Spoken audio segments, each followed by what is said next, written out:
വിഷ്ണു കൊച്ചിക്കാരൻ, നമ്മുടെ സുധി തമ്പിയുടെ കാര്യം എന്തായി? സുധി തമ്പിയുടെ കാര്യം എന്താണെന്ന് വെച്ചാൽ ഇപ്പൊ ഒരുപാട് പേര് എന്നെ കളിയാക്കുന്നുണ്ട്. സുധി തമ്പിയുടെ ഹസ്ബൻഡ് ആണോന്നും ചോദിച്ച് ഒരുപാട് പേര് ഇപ്പൊ കമന്റ് ബോക്സിലായാലും എന്തായാലും എനിക്കിപ്പോ മെസ്സേജും കാര്യങ്ങളൊക്കെ ഒരുപാട് വരുന്നുണ്ട്. നമ്മള് ടിക്ടോക്ക് മുതലേ പുള്ളിക്കാരത്തിനോട് ഒരു ഇഷ്ടം ഉണ്ടായി, അത് തുറന്നു പറഞ്ഞു. പുള്ളിക്കാരത്തി തന്നെ ഒരു ഇന്റർവ്യൂവിൽ പറഞ്ഞ നിങ്ങൾ കേട്ടിട്ടുണ്ടാവും, ഒരു പാവപ്പെട്ട വീട്ടിലെ ഒരാളെ കല്യാണം കഴിക്കണമെന്ന് പറഞ്ഞെന്ന്. അപ്പൊ നിങ്ങൾക്കറിയാലോ, ഞാൻ ഒരു പാവപ്പെട്ട വീട്ടിലെ പയ്യനാണ്.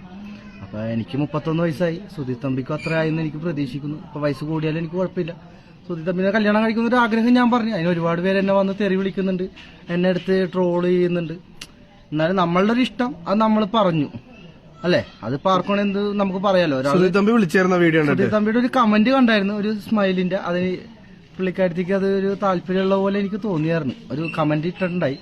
ഇനി അറിയില്ല, ഇനിയിപ്പോ അടുത്തന്നെ സുധി തമ്പിനെ കാണാൻ വേണ്ടി വീട്ടിൽ പോകുന്നുണ്ട്. വീടൊക്കെ നോക്കി വെച്ചിട്ടുണ്ടോ, കണ്ടുപിടിച്ചിട്ടുണ്ടോ? എവിടെയെന്നുള്ളത് ഞാൻ ഇപ്പൊ 2-3 പേരോട് അന്വേഷിച്ചായിരുന്നു. അടുത്തന്നെ സുധി തമ്പിയുടെ വീട്ടിലേക്ക് പോകുന്നതായിരിക്കും. അവിടെ ഒരു വീഡിയോ കാണാൻ പറ്റും, നമുക്ക് അവിടെ ഒരു വീഡിയോ കാണാൻ പറ്റും, ഒരു വെടിക്കെട്ട് തന്നെ കാണാൻ പറ്റും.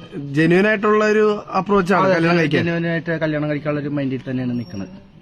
അറിയില്ല, നമ്മളൊരു ഇഷ്ടമുള്ളത് ഇപ്പൊ നമ്മൾ ഒരാളുടെ 1 സൈഡാണ്, ഇപ്പൊ 2 സൈഡ് ആകുമെന്ന് എനിക്കറിയില്ല. ഏതായാലും നിങ്ങളുടെയൊക്കെ പ്രാർത്ഥന വേണം. ഒരു കല്യാണം കാണാൻ പറ്റട്ടെ. അതെ, സോഷ്യൽ മീഡിയ താരങ്ങൾ എല്ലാവരും ചേർന്നൊരു മാരേജ്, അതാണ് എന്റെ സ്വപ്നം. Okay, thank you.